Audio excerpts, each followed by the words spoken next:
सावधान। ळमर्हन्ताळम् ळमो सिद्धाडम् ळमो आयरियाळम् ळमो वच्छायाळम् ळमो लोये सवसाहुडम्। मंगलम भगवान वीरो मंगलम गौतमो गणे मंगलम कुंद कुंदाद्यो जैन धर्मोस्तु मंगलम। सर्वमंगल मांगल्यम सर्वकल्याणकारकम् प्रधानं सर्वधर्माणां जैनं जयतु शासनं जैनं जयतु शासनं। नमः समय साराय स्वानुभूत्या चकासते चित्स्वभावाय भावाय सर्वभावान्तरच्छिदे। आत्मज्ञान ही ज्ञान है शेष सभी अज्ञान। आत्म शांति का मूल है वीतराग विज्ञान वीतराग विज्ञान। राजा भर्तृहरि हुई उन भर्तृहरि के जीवन की एक घटना है। एक बार एक व्यक्ति भर्तृहरि के पास अमरफल लाया। उस अमरफल की विशेषता यह थी कि जो उसको खा लेता था उसका जीवन दीर्घायु और सुंदर स्वस्थ और युवा बना रहता था। वह अमरफल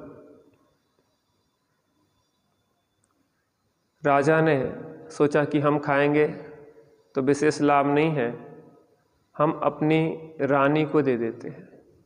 किसको दे देते हैं? रानी को।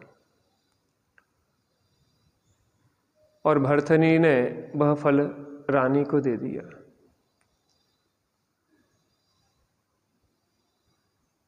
रानी को प्रेम कोतवाल से था, तो रानी ने सोचा कि वो कोतवाल अगर स्वस्थ सुंदर और दीर्घायु रहेगा तो हमारे लिए लाभकारी है। तो रानी ने वह फल किसको दे दिया? कोतवाल को दे दिया। कोतवाल एक वेश्या को प्रेम करता था और वह फल उस कोतवाल ने किसको दे दिया? वेश्या को दे दिया। और वेश्या ने लाके वह फल राजा को पुनः भेंट कर दिया। राजा को समझ में नहीं आया कि आखिर हुआ क्या है। मैंने तो रानी को फल दिया था, ये वापस मेरे पास कैसे आ गया? रानी से पूछा गया कि तुम्हें फल दिया था, ये वेश्या तक कैसे पहुंचा? तो रानी ने कहा, राजन मैं आपके साथ रहती जरूर हूं, लेकिन प्रीति मेरी आपके प्रति बिल्कुल भी नहीं है। मेरी प्रीति तो कोतवाल के प्रति है। कोतवाल से पूछा कि यह फल वेश्या के पास कैसे गया? तो कोतवाल ने कहा कि रानी आप भले मुझे चाहती हो, लेकिन मैं आपको नहीं चाहता, मैं वेश्या से प्रेम करता हूँ। वेश्या से कहा कि तुमने राजा को फल क्यों दिया? वेश्या ने कहा कि मेरा जीवन तो मलिनतापूर्ण है, मैं तो पाप कार्य में लगी रहती हूँ, लंबा जीवन जी के क्या करूँगी? मैं सोचती हूँ कि मेरा राजा न्याय प्रिय है, अच्छा है, सुशासन चलता रहेगा तो यह दीर्घायु रहे, स्वस्थ रहे, बलिष्ठ रहे, तो देश के लिए काम आएगा। तो मैंने इस फल को किसको दे दिया? राजा को दे दिया। और इस घटना से भर्तृहरि को वैराग हो गया कि मैं जिसे चाहता हूँ वह किसी और को चाहती है, वह जिसे चाहती है वो किसी और को चाहता है, और जो वह जिसे चाहता है वह किसी और को चाहती है। जो संसार का ऐसा ही स्वरूप है। ऐसा ही हमारा संबंध शरीर से है। जिस शरीर से अपनापन हम कर रहे हैं उस शरीर से पूछा जाए कि तुम हमसे प्रीति रखते कि नहीं रखते, जिस शरीर के लिए हम पापाचार करते हैं, जिस शरीर के लिए अन्याय आदि करते हैं, सब कुछ करने के लिए तैयार होते हैं भक्ष भक्ष का विचार किए बिना।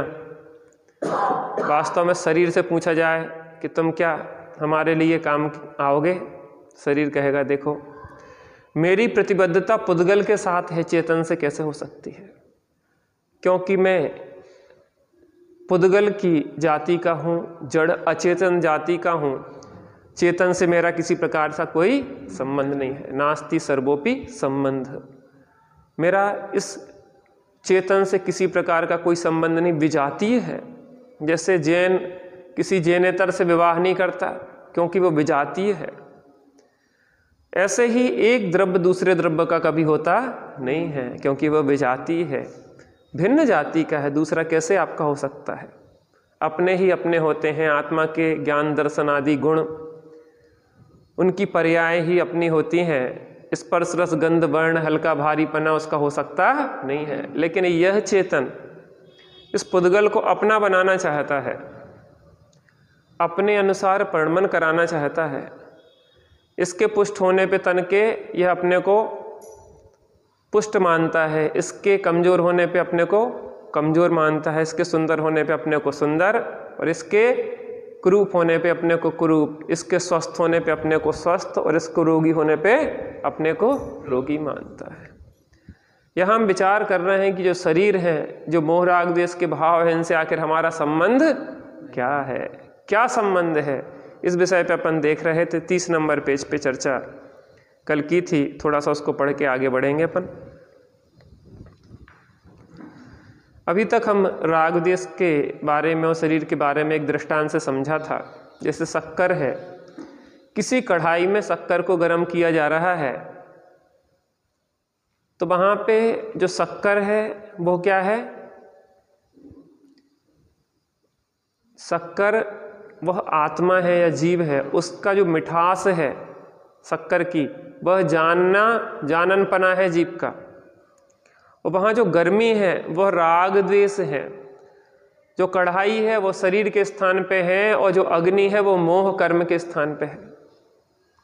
तो मोह कर्म के उदय में इस शरीर की आसक्तिवश यह आत्मा मोह राग द्वेष के परिणाम करता है, अर्थात कर्म के उदय में जुड़ के यह क्या करता है, मोह राग और द्वेष करता रहता है, और फिर नवीन कर्मों को बांधता रहता है।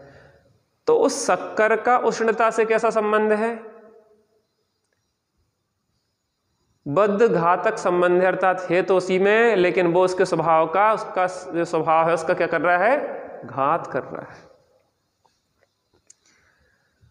यहाँ पे अपन ने मोह राग द्वेष का संबंध देखा। अब शरीर से क्या संबंध है, इसके विषय में चर्चा प्रारंभ करते हैं। शरीर ने बहुत बढ़िया उदाहरण दिया था कि इधर का कोई आदमी मान लो छतरपुर जाए और छतरपुर को देख के कहे ये मेरा है,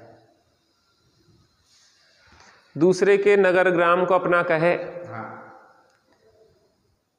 तो वो कैसा है, अज्ञानी है। अज्ञानी। देखो व्यवहार की भाषा है, व्यवहार में कहेंगे शरीर हमारा है, हम में ही राग द्वेष आदि हो रहे हैं, व्यवहार में कोई दिक्कत नहीं है। लेकिन जब वह मान्यता के स्तर पे ऐसा मानने लगता है कि मैं शरीर हूँ, मोह राग द्वेष आदि मेरा स्वभाव है, तो यह मिथ्यात्व कहलाता है। कहना तो व्यवहार और मानना तो मिथ्यात्व। मैं आपके घर पे गया तो आपसे कहा कि ये किसका घर है, पंडित जी आपका ही घर है। आपके घर में हम अच्छे से रुके, बढ़िया से रहे तो अच्छा है, लेकिन हम वहाँ पे रहने के लिए परमानेंट अगर जम जाएं और वहाँ के सामान को ही अपने साथ रखने ले जाने लग जाएं, तो फिर आप क्या कहेंगे, पंडित जी व्यवहार की बात थी, वो वास्तव में हकीकत में वैसा नहीं मान लेना। एक बार एक दृष्टांत मुझे याद आता है इस विषय में कि एक राजा एक सन्यासी से बहुत आदर भाव रखता था, बार बार मिलने जाता था। एक बार उस सन्यासी से निवेदन किया कि आप हमारे महलों में पधारें, हमारे महलों को पवित्र करें, हमें कुछ उपदेश दें वहाँ रह के। उन्होंने सोचा था कि सन्यासी जाने से मना कर देगा, लेकिन सन्यासी ने कुछ नहीं कहा और साथ में हो लिया। थोड़ा सा तो आश्चर्य हुआ कि सन्यासी कैसा है। रथ पे बैठ गया आराम से, और बैठ के क्या हुआ, साथ में चला गया। अच्छे से महल में राजा ने उसको रखा, खूब बढ़िया आराम से रहने लगा, बढ़िया खाता पीता था, अच्छा सब कुछ। महीने 2 महीने बीत गए तो राजा को कुछ शंका होना शुरू हुई कि ये कैसा सन्यासी है, ये तो बढ़िया क्या रह रहा है, अच्छा खाता है पीता है, अच्छा बढ़िया रह रहा है, और हमें तो कितनी टेंशन है, सब समस्याएं हैं, ये तो इसको तो कुछ नहीं। उसको कुछ शंका होने लगी कि वास्तव में ये कैसा व्यक्ति है। एक दिन सन्यासी से बोला कि महाराज, सन्यासी का मतलब कोई निर्ग्रंथ मुनिराज नहीं लेना, एक साधक व्यक्ति की बात है। ने कि महाराज, मुझे आपको शंका होने लगी है आपके सन्यास के ऊपर। मैं तो आपके प्रति बहुत आदर भाव रखता था, लेकिन जिस दिन से आप महल में आए हैं उस दिन से आपके प्रति वह आदर भाव नहीं रह गया। कि राजन, मैं आपके महल में रह रहा हूँ, ये बात सही है, आपके यहाँ वस्तुओं का भोग भी कर रहा हूँ, ये बात भी सही है, लेकिन इसका उत्तर मैं आपको कल दूंगा। सुबह हुई, राजा और सन्यासी साथ में घूमने के लिए निकले। चलते गए 1 kilometre, 2 kilometre, 4 kilometre, 5 kilometre, 10 kilometre चलते चले गए। राजा ने कहा, महाराज अब मेरा राज्य की सीमा खत्म हो रही है, मैं इससे आगे नहीं जाऊंगा। नहीं, थोड़ा और चलो, और चलते रहे, दोपहर हो गई। राजा कहने लगे, अब मुझे वापस लौटना होगा, मेरा राज्य, मेरी रानियां, मेरा सब कुछ धन, सब कुछ पीछे है। सन्यासी ने कहा कि मेरा पीछे कुछ भी नहीं है, मैं तो अब जाता हूं। तुम में और मुझ में बस इतना ही अंतर है कि तुम्हारा पीछे सब कुछ है और मेरा पीछे कुछ भी नहीं है। तुम्हारे राज में रहा, लेकिन मैंने तुम्हारे राज में कुछ भी अपना नहीं माना। भोगों को भोगता हुआ देखा, लेकिन उन भोगों में कोई भी आसक्ति नहीं थी, उसमें मुझे परमाणु मात्र भी अपना दिखाई नहीं दे रहा था। तुम्हें राज्य में अपनापन है, रानियों में अपनापन है, धन समाज में अपनापन है, पुत्र नाती पोतों में अपनापन है। वो अपनापन ही दुख देता है। घर में रहने में दिक्कत नहीं है, नदी में नाव रहे कोई दिक्कत नहीं है, जल में नाव रहे कोई दिक्कत नहीं है, लेकिन नाव में जब जल आ जाता है तब वो डूब जाती है। किसने तुझसे कहा कि तू कंचन महल अटारी छोड़ दे, जो है जहां वहीं रहने दे, उनसे दृष्टि मोड़ ले। जहां दृष्टि मुड़ती है वहां सृष्टि भी मुड़ जाती है। अभी संसार मार्ग पे चल रहे हैं, फिर मुक्ति मार्ग पे बढ़ जाते हैं। यहाँ पे थोड़ा एक बार बाँच के आगे बढ़ते हैं अपन। 30 नंबर पेज का दूसरा पैराग्राफ। आत्मा का शरीर से संबंध है। राग द्वेष रूपी विकारों से भिन्न होने के साथ ही यह आत्मा शरीर से भिन्न है। जैसे कि ऊपर दिए गए दृष्टांत में चीनी बर्तन से भिन्न है, अथवा जैसे तलवार म्यान से भिन्न है। चांदी की तलवार कही जाने पर भी वस्तुतः तलवार चांदी की नहीं है, वह तो लोहे की है, केवल म्यान चांदी की है। शरीर और आत्मा का एक साथ संयोग होते हुए भी वे दोनों कभी भी एक नहीं होते। दोनों के लक्षण अलग अलग हैं। आत्मा का लक्षण जाननपना है, जबकि शरीर पौद्गलिक स्पर्श रस वर्ण गुणों वाला अचेतन है। दोनों का अलग अलग स्वभाव। एक दिन दृष्टांत दिया था कि वो धोबी अपनी लड़की से कहता था कि मैं तेरा विवाह इस गधे से कर दूंगा, और गधा इस आशा में लगा था कि किस दिन ये अपनी कन्या का विवाह मुझसे करेगा। तो क्या यह संबंध संभव है कि गधे का संबंध उस धोबी की कन्या से हो जाए? तो क्या यह संबंध संभव है कि हमारा शरीर हो जाए, हमारा धन हो जाए, हमारा परिवार कुटुंब हो जाए, हमारा मकान हो जाए, हमारी गाड़ी हो जाए, हम भी क्या उस गधे जैसी गलती नहीं कर रहे? दिन रात हमें कौन पेर रहा है? जी क्यों गुलामी में लगे हैं अपन? किसने परेशान किया? फिर कहते हम तो बहुत परेशान हैं। क्यों परेशानी किसने ली मोल? मोह को छीण कर नाहि उद्देश्य है, मोह ने ही नचाया चतुर गति मुझे, मोह ज्ञान आधार से पल रहा, ज्ञान वैराग्य बल से जीतूंगा इसे। इस मोह को छीण करने का लक्ष्य होना चाहिए। तन को तो छीण किया लेकिन मन को छीण नहीं किया। मूंड मुड़ाना बहुत सरल पर मन मुंडन आसान नहीं, व्यर्थ जिनालय में जाना जो गर भीतर का ज्ञान नहीं, पर की पीड़ा में मोम सा पिघलना है साधना, पाना नहीं जीवन को बदलना है साधना। जिनालय में चैत्यालय में हम आए, मन अगर शिव सम सुंदर नहीं बना, अगर आत्मा आनंद से परिपूर्ण नहीं हुआ तो हमारा कहीं भी जाना सार्थक नहीं है। ये मोह हमें चतुर्गति में रुला रहा है और मोह का आधार है अज्ञान, क्योंकि ज्ञान में जहाँ भ्रम होता है वहाँ पे हमारी दिशा परिवर्तित हो जाती है। ज्ञान ने निर्णय दिया कि पर में सुख है तो श्रद्धान भी हुआ कि पर में सुख है, और उसी ओर ज्ञान गया तो ज्ञान भी मिथ्या ज्ञान हुआ और आचरण भी उसी ओर लगा है। हमें लगता है कि सारक चल रही है, सीजन चल रही है, व्यापार अच्छा चल रहा है, पढ़ाई चल रही है, ये चल रहा है। हमें इसका रिजल्ट पता है, अंत में कुछ साथ में जाने वाला नहीं है। ये सबको पता है शब्दों में, लेकिन अंदर में महसूस नहीं होता कि हमारे साथ जाने वाला नहीं है। इस धरा पर सब धरा जाएगा। चाहे कितनी धूल उठा ले पृथ्वी धोखा नाही,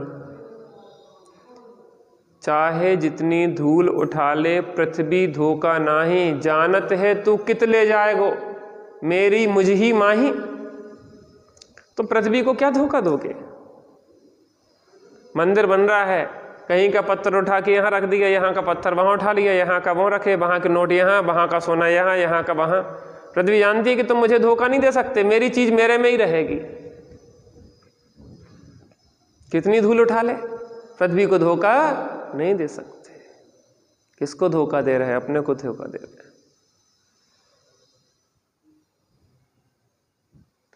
आजकल चिंता लग गई आपको? चिंता, नींद नहीं आ रही रात भर आपको आजकल यही चिंता में कि आत्मा का कैसा कल्याण होगा। चिंता करने से नहीं होता है, अंदर में डूबने से होता है कल्याण। बाहर में कहीं कुछ नहीं है तो अंदर में सब कुछ है।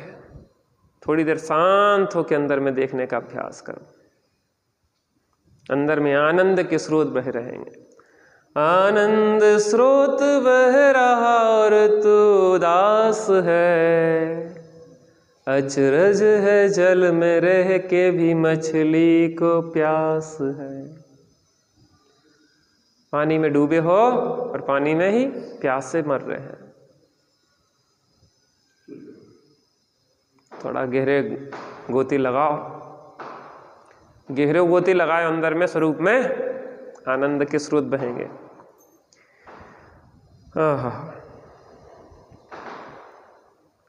शरीर और आत्मा का एक साथ संयोग होते हुए भी वे दोनों कभी भी एक नहीं होते। दोनों के लक्षण अलग अलग हैं। आत्मा का लक्षण जाननपना है, जबकि शरीर पौद्गलिक है। शरीर रस वर्ण गुणों वाला है, अचेतन है। मान लीजिए कि किसी व्यक्ति का दुर्घटनावश एक हाथ कट जाता है। वह उसके सामने पड़ा है। वह हाथ तो जानने की शक्ति से रहित है, परंतु जानने वाला उसको जान रहा है।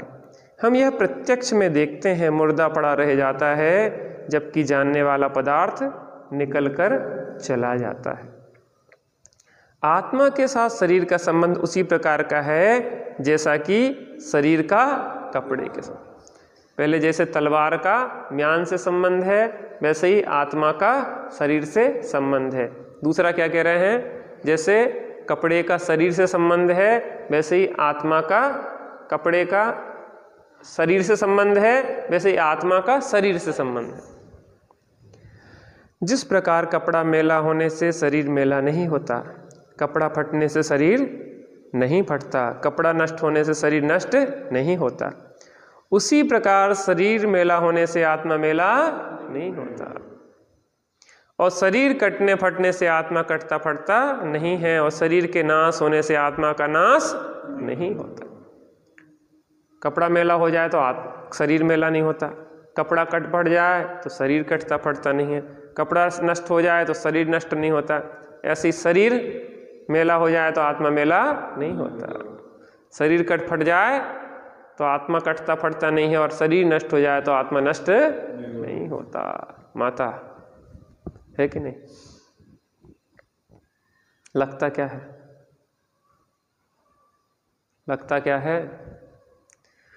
जड़ चेतन की सब परिणति प्रभु अपने अपने में होती है। अनुकूल कहें प्रतिकूल कहें, सब झूठी मन की वृत्ति है। जड़ चेतन की सब परिणति प्रभु अपने अपने में होती है। जड़ शरीर की परिणति अलग और आत्मा की परिणति अलग।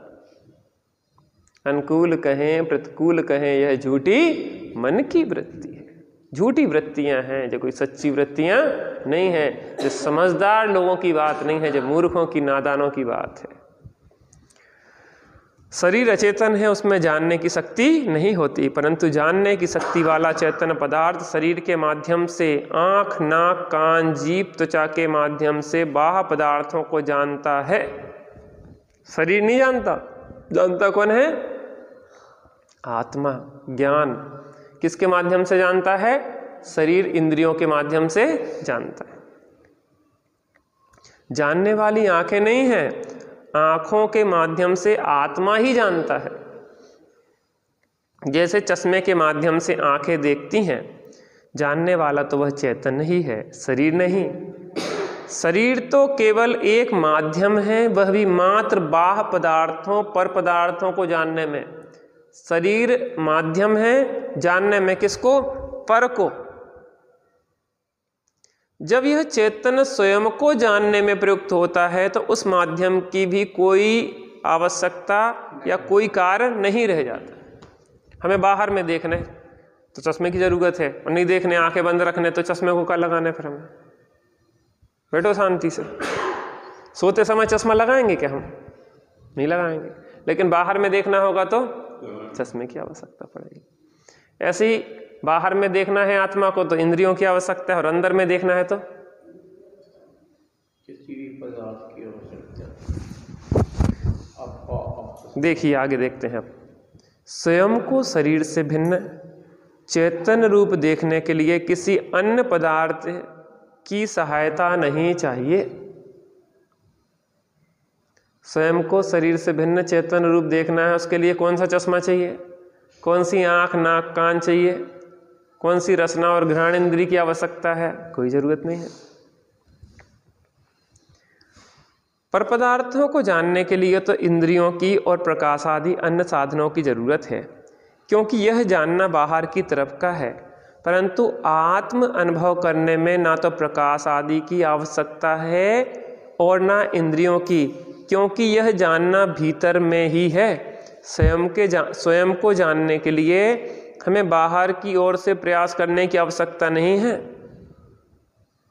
जैसे हमें यहाँ पढ़ना है तो हमें लाइट की ज़रूरत है, भैया लाइट जला दी। बाहर की चीज़ों की ज़रूरत है कि नहीं है? प्रकाश इंद्रियों की ज़रूरत है, आँखों की ज़रूरत है, भैया किताब पढ़ना तो आँखों की भी ज़रूरत है कि नहीं है?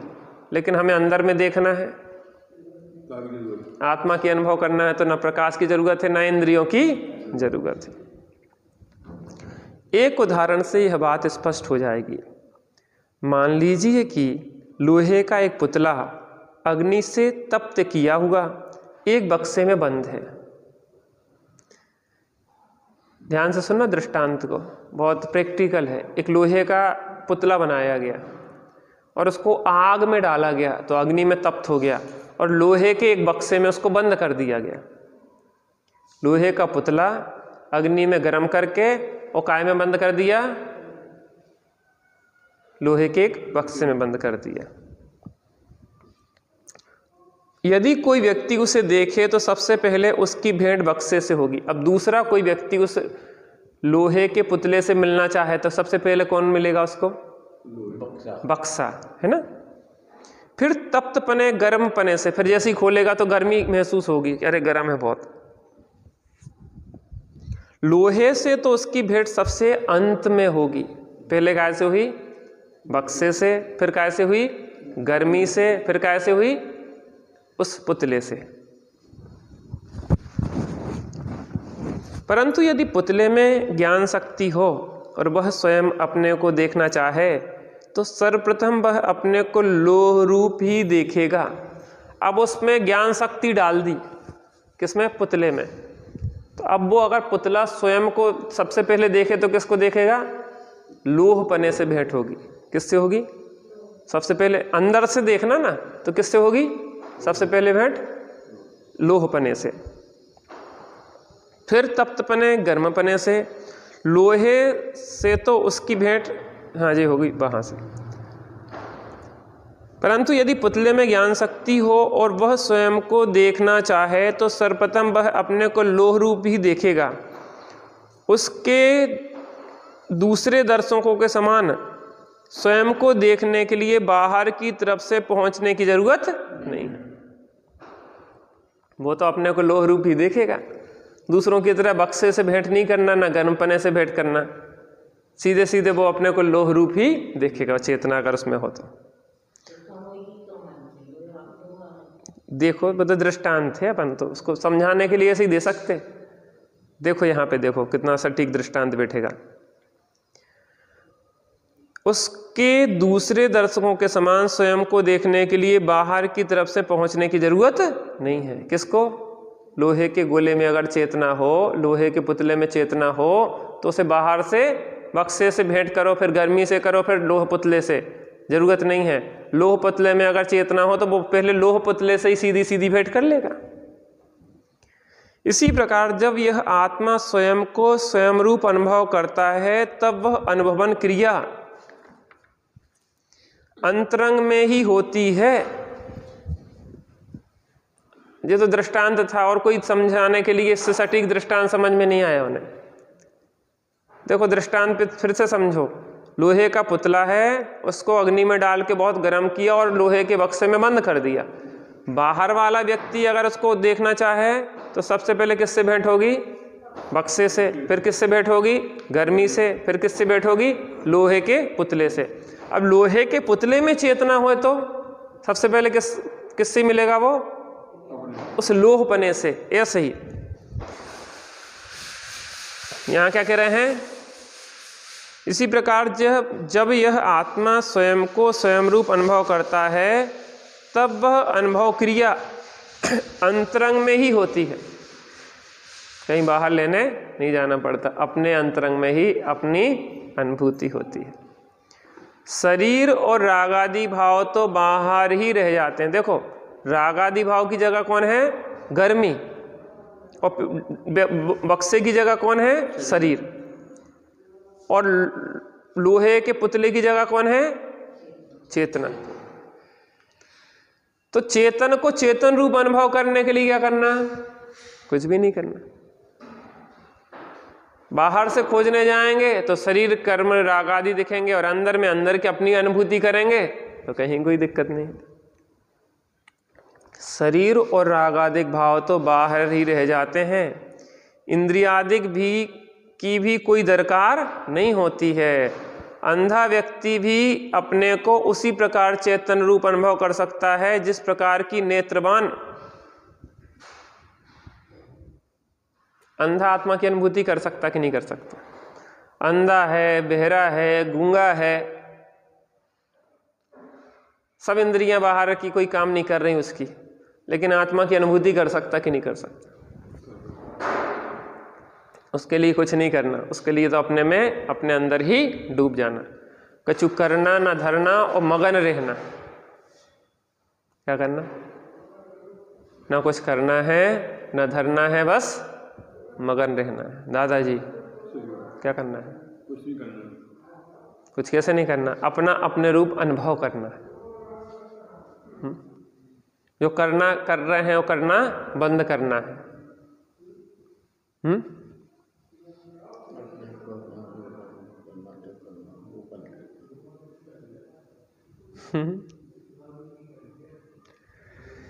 हाँ। अंधा व्यक्ति भी अपने को उसी प्रकार चेतन रूप अनुभव कर सकता है जिस प्रकार की नेत्रवान। इसके विपरीत जब हम स्वयं को बाहर से देखते हैं तो हमारी दृष्टि भी वैसी ही होती है जैसी पुतले देखने वाले की थी। बाहर से देखेंगे अपने को तो कौन मिलेगा? सबसे पहले शरीर मिलेगा, फिर क्या मिलेंगे? राग आदि। सबसे पहले शरीर से भेंट होती है, फिर राग देश आदि से। आत्म स्वरूप तक पहुंचना तो बाहर की ओर से संभव ही नहीं। लोग कहते ना कि भैया आत्मा का अनुभव करने जाते तो शरीर दिखाता, मच्छर काट रहा है, खुजली हो रही है, पैर में झुंझुनाहट हो रही है, कमर पिरा रही है, घुटने दर्द कर रहे हैं, मूड पिरा रहा है, ठंड लग रही है, गर्मी लग रही है, मच्छर काट रहे हैं। क्या दिखाता अपन को? कुछ नहीं दिखाता। क्या? शरीर दिखाता, शरीर दिखाता रहता। बहुत परेशान है, क्या करें? बुढ़ापो है, ठंड ज़्यादा पड़ रही है भैया, क्या करें? सर्दी खांसी हो रही है। चिंता करने से काम नहीं होगा, चितवन करने से काम होगा। चैतन्य रूप अपने को अनुभव करने से काम होगा। चिंता करने से आत्मा की अनुभूति नहीं होती। अंतर में कुछ देर बैठो,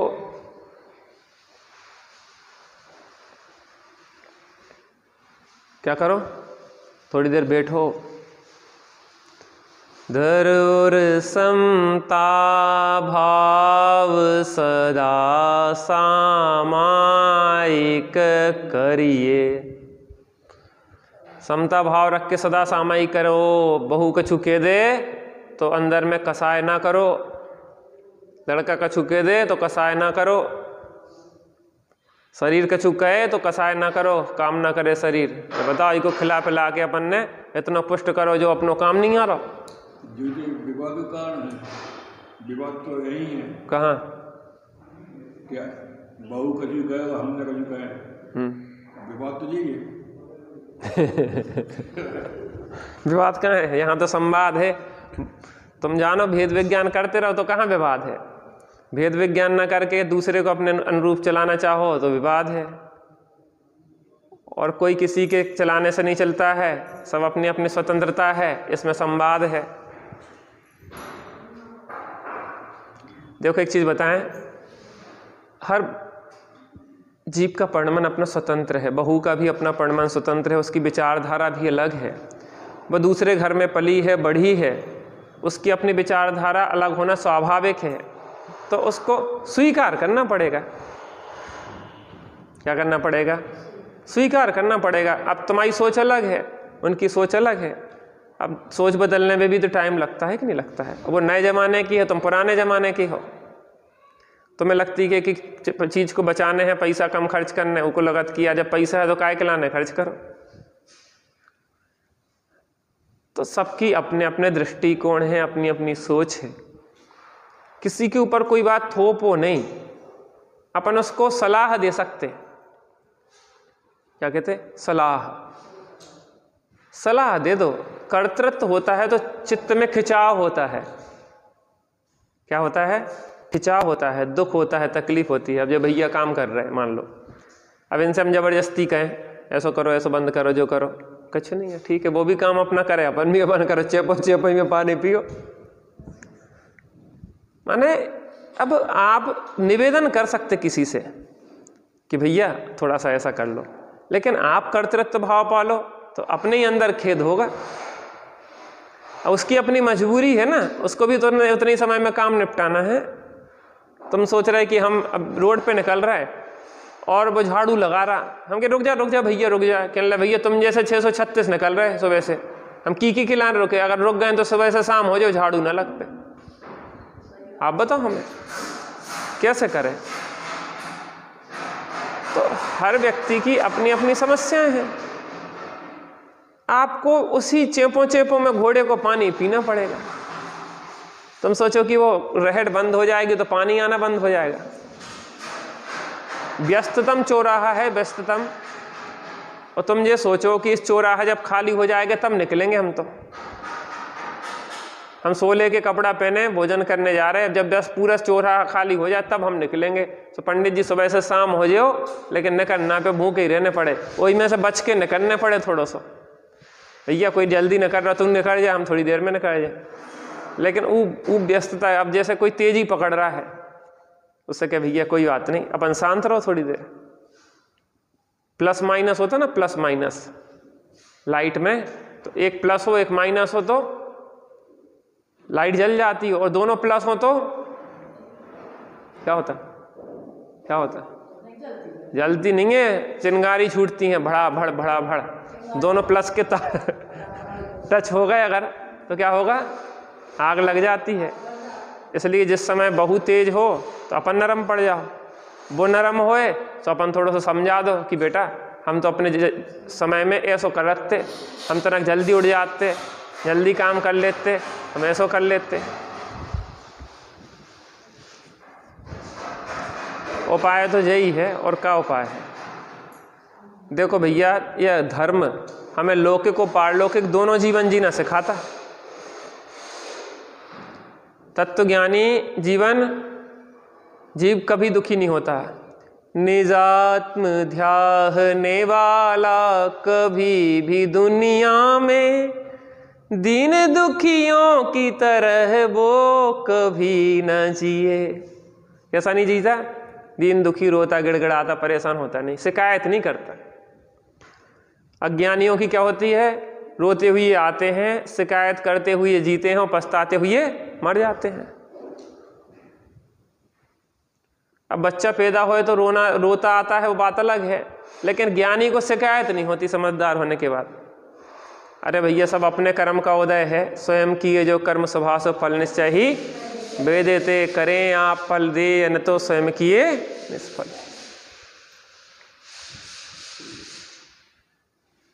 जिनवाणी से सब समाधान मिलते। हम बाहर में अपना जीवन कैसे जिएं? अगर कोई आके स्वाध्याय में बैठता है, वो घर पहुंचे तो उसके जीवन से लगना चाहिए कि जिनवाणी की गंगा में स्नान करके आया। अरे यार, हम सुबह से नहा लेते हैं तो थोड़ी ताजगी आती कि नहीं आती? ऐसे ही हम मंदिर से जाएं तो थोड़ी ताजगी आना चाहिए, कि बहू को भी लगना चाहिए कि जब मंदिर में स्नान करके, अमृत स्नान करके आए। जब वो कार्यक्रम होता ना तो अमृत स्नान किया जाता, ऐसे ही अमृत स्नान करके आए जिनवाणी का किया जीवन में। अब सासू माँ से कछु दो बातें कह भी देंगे तो क्या है, ये अभी गुस्सा नहीं होंगी। क्यों? कहाँ से आई हैं? अभी स्वाध्याय से आई हैं, मंदिर से आई हैं। लगना चाहिए तो उसको भी लगेगा कि यार जहाँ से जी आई हैं इतनी शांत हो जाती हैं तो हम भी चलें, क्योंकि हर जीव सुख चाहता है, कोई दुखी रहना तो नहीं चाहता। अम्मा जी बहुत सारी चीज़ें अंदर में भरे हो आप, इस गुबार को जब तक नहीं निकालोगे तब तक समाधि नहीं होगी। क्योंकि आधि व्याधि और उपाधि से रहे समाधि होती है और आपके चेहरे पे सहज प्रसन्नता नहीं होती। हल्का होना चाहिए अपन को। अंदर में जो भी है ना उसको प्रतिक्रमण प्रत्याख्यान कर दो। त्यागी जी कहते कि ये जो काम भोजन किया उसके बाद अपन ने प्रत्याख्यान कर दिया कि अब हमारा त्याग। अब वो संबंध विकल्प ना करो कि आज तो रोटी ठंडी मिली थी और सब्जी ऐसी थी और अच्छी थी और बुरी थी, वो गई घाटी उतरी वो माटी। अब विकल्प छोड़ो, घर के विकल्प छोड़ो, यहाँ बैठो तो यही आनंद कर। सब अपन बहुत बोझा लादे बैठे यहाँ पे, इतनी शिकायतें हैं, शिकायतों की लिस्ट इतनी लंबी है, कुछ हो ही नहीं सकता। हाँ। तो क्या कह रहे हैं यहाँ पे, पहले जैसी पुतला देखने वाले की थी, पहले शरीर से भेंट थी, फिर राग देश आदि से आत्मस्वरूप तक तो पहुँचना तो बाहर की ओर से संभव ही नहीं होता। बस यही स्वानुभव और परानुभव में मूलतः अंतर है। अतः स्वानुभव के लिए साधक को अंतर्दृष्टि से ही स्वयं तक पहुँचने का प्रयास करना चाहिए। बाहर दृष्टि खोले खोले देखते रहो कि आत्मा दिख जाए, तो आँखन से न दिखाई देगो, कान से उसकी आवाज़ सुनाई नहीं देगी, और रसना से उसका स्वाद नहीं आएगा, नासिका से उसकी गंध नहीं आएगी, और हाथ से उसका स्पर्श नहीं होगा। फिर कैसे होगा? अंतर की घुंडी को खोल खोल खोल खोल, अंतर की घुंडी को खोल, तेरा प्रभु तुझ ही में डोले, वीर प्रभु जी के बोल, तेरा प्रभु तुझ ही में डोल। क्यों जाता गिरनार, क्यों जाता काशी, क्यों जाता घट में ही है तेरे, घट घट का बासी, घट ही में है तेरे, अंतर का कोना टटोल टोल टोल टोल, अंतर का कोना टटोल, तेरा प्रभु तुझ ही में डोले, वीर प्रभु जी के बोल, तेरा प्रभु। आत्म राम आत्म राम, आत्म राम आत्म राम, तू ही है ज्ञाता दृष्टा, तू ही है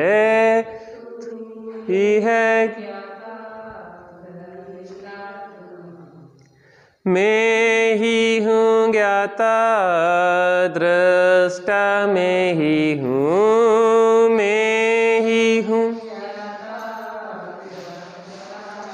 मैं ही हूँ सुख निधान।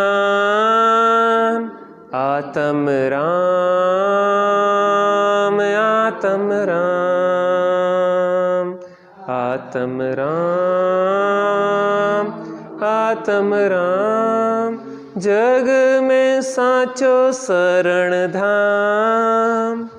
आत्म राम आत्म राम, निज निधि निज में बताई, यह अनंत उपकार है उसके लिए, जिन वाणी माँ को वंदना सत्य।